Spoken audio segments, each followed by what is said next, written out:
Hey everyone, welcome back. Today I'm going to show you how to add your own music files from your computer to Apple Music on your iPhone. First, connect your iPhone or iPad to your computer using a lightning cable. Once it's connected, open Finder if you're using a Mac or open iTunes if you're on a Windows computer.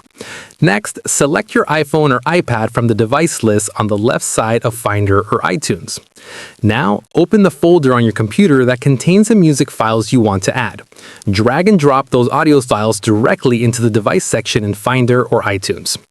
You can also sync music instead of dragging files manually.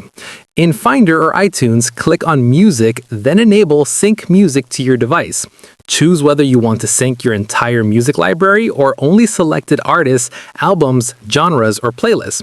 Once you've made your selection, click Apply or Sync. After the sync finishes, the music files will appear in the Apple Music app on your iPhone under your library. If you want to add those songs to your Apple Watch as well, open the Apple Watch app on your iPhone. Tap My Watch, then tap Music. Next, tap Add Music under Playlists and Albums.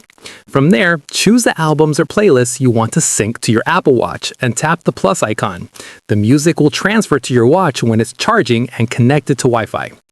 And that's how you add your own music files from a computer to Apple Music on your iPhone and Apple Watch. If this video helped you out, don't forget to like and subscribe for more simple and helpful tutorials. Thanks for watching, and I'll see you in the next one.